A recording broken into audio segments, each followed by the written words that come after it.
Selamat pagi anak-anak. Nah, hari ini kita akan melanjutkan pembelajaran kita, yaitu tentang macam-macam permasalahan sosial. Nah, minggu lalu kita kan udah belajar nih tentang pengertian dari masalah sosial itu. Nah, di sini Bu ingin mengungkitnya kembali ya. Masalah sosial merupakan masalah yang timbul akibat dari interaksi sosial antara individu dan kelompok, atau antara kelompok dan kelompok. Nah, interaksi sosial ini berkisar pada ukuran nilai adat istiadat, ideologi, dan tradisi yang ditandai dengan suatu proses sosial yang disosiatif. Oke anak-anak, nah sekarang kita akan masuk ke dalam macam-macam permasalahan sosial. Nah, yang pertama adalah kemiskinan. Menurut Sojono Soekanto, kemiskinan adalah suatu keadaan seseorang tidak sanggup memelihara dirinya sendiri sesuai taraf kehidupan kelompok. Nah, di setiap kelompok itu memiliki tarafnya masing-masing anak-anak. Jadi, kemiskinan ini merupakan salah satu salah satu masalah dari masyarakat yang tidak bisa memenuhi taraf dari kelompok itu kayak gitu. Nah, yang kedua yaitu kriminalitas atau kejahatan.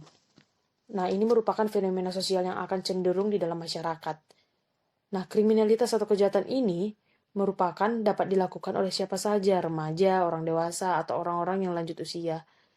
Nah, kalau menurut Surjono Soekanto, kejahatan dapat terjadi dalam masyarakat karena adanya tahapan imitasi, pelaksanaan peranan sosial, asosiasi diferensiasi, kompensasi identifikasi, konsep diri pribadi, dan kekecewaan agresif sebagai proses-proses yang menyebabkan seseorang menjadi penjahat. Gitu. Jadi, kriminalitas atau kejahatan ini sering sekali muncul akibat kepahitan yang dirasakan oleh orang-orang di masa lalu. Nah, seperti itu.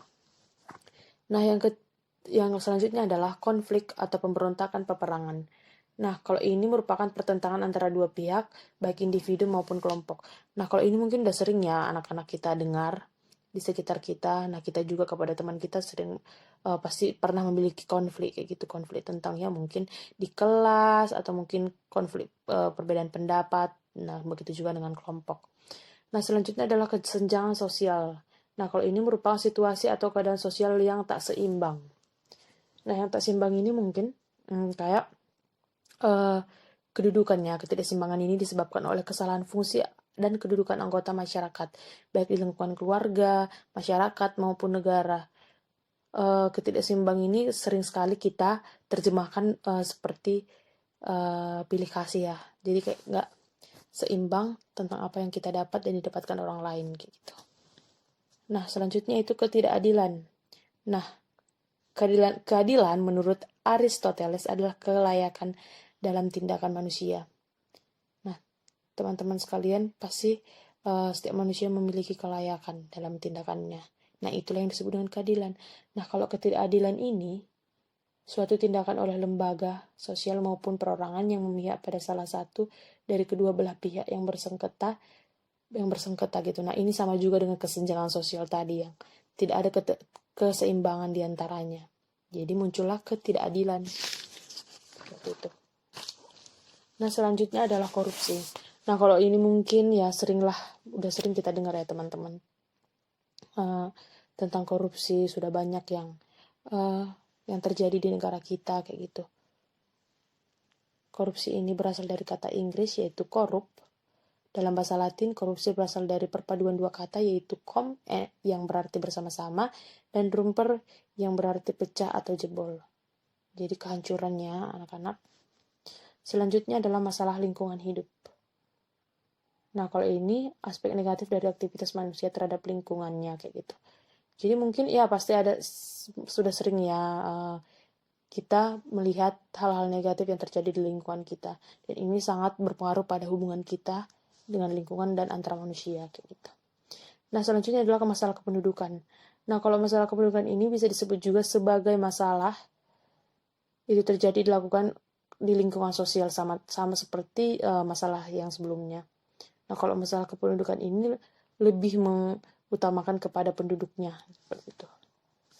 Nah, selanjutnya yaitu ada pelanggaran norma-norma masyarakat. Nah, kalau di contoh-contoh pelanggaran norma dalam masyarakat ini yaitu ada perjudian.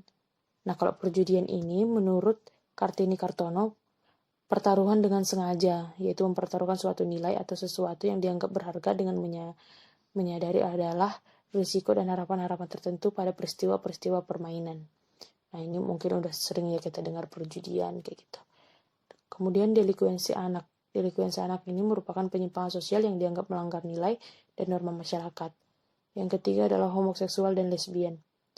Secara sosiologis, homoseksual adalah seseorang yang cenderung mengutamakan orang dengan jenis kelamin sama sebagai mitra seksual. Kemudian alkoholisme. Alkoholisme berkaitan dengan kegiatan mengonsumsi minuman keras. Yang terakhir adalah di organisasi keluarga. Nah, di organisasi keluarga ini dapat dikategorikan sebagai permasalahan sosial ya anak-anak. Keluarga menunjukkan unit terkecil dalam masyarakat. Selanjutnya kita akan belajar tentang dampak permasalahan sosial bagi masyarakat. Nah, yang pertama ialah kriminalitas meningkat. Meningkatnya kriminalitas dalam masyarakat dapat disebabkan oleh rendahnya tingkat kesejahteraan masyarakat. Nah, mungkin di suatu kelompok pasti ada saja naik turunnya sebuah kesejahteraan di dalamnya kayak gitu. Jadi inilah yang disebut sebagai kriminalitas meningkat. Nah, kedua adalah terjadi di organisasi sosial dalam masyarakat. Di organisasi sosial menunjukkan kondisi masyarakat yang tidak teratur. Jadi hampir sama dengan kriminalitas meningkat tadi ya anak-anak. Jadi lagi masih belum bisa teratur kayak gitu.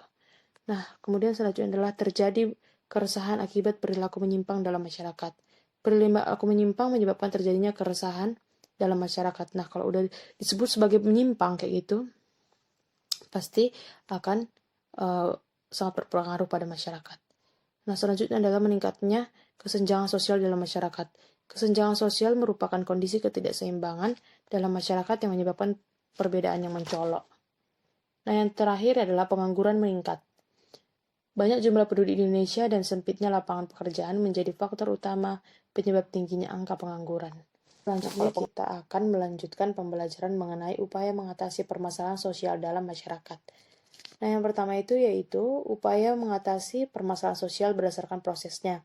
Yang pertama yaitu persuasif. Nah, persuasif merupakan pengendalian permasalahan sosial yang dilakukan tanpa kekerasan. Nah, yang kedua yaitu koersif, yang merupakan pengendalian permasalahan sosial yang dilakukan secara kekerasan atau paksaan untuk membentuk ketertiban sosial. Nah, upaya koersif ini dapat dilakukan melalui dua cara. Yang pertama kompulsi, yaitu pemaksaan terhadap seseorang agar taat dan patuh terhadap norma-norma sosial yang berlaku. Yang kedua yaitu pervasi, merupakan penanaman norma-norma yang dilakukan berulang-ulang agar norma tersebut merasuk dalam kesadaran seseorang. Nah, yang kedua yaitu upaya mengatasi permasalahan sosial berdasarkan sifatnya. Nah, yang pertama upaya preventif, yang merupakan upaya mencegah permasalahan sosial dengan cara menjauhkan diri dari pola-pola kejahatan dan mendekatkan diri pada perilaku yang sesuai nilai dan norma sosial. Nah, yang kedua ada upaya represif. Nah, menurut Kamus Sosiologi, represif merupakan usaha yang bertujuan mengembalikan keserasian dalam masyarakat yang pernah mengalami gangguan. Nah, upaya represif bersifat memperbaiki permasalahan sosial yang sudah terlanjur terjadi dalam masyarakat. Upaya memperbaiki permasalahan sosial dapat berupa latihan, keterampilan membangun kembali sarana prasarana yang rusak, daur ulang, dan rehabilitasi. Nah, yang terakhir yaitu pengandaian sosial gabungan. Pengandaian sosial gabungan merupakan upaya yang bertujuan mencegah terjadinya penyimpangan sosial, sekaligus mengembalikan kondisi masyarakat sesuai norma-norma sosial. Nah, pengandaian sosial gabungan memadukan antara upaya preventif dan represif. Upaya pengandaian sosial gabungan dilakukan melalui dua tahap, yaitu mencegah munculnya permasalahan sosial dan melakukan upaya untuk mengatasi permasalahan sosial dalam masyarakat.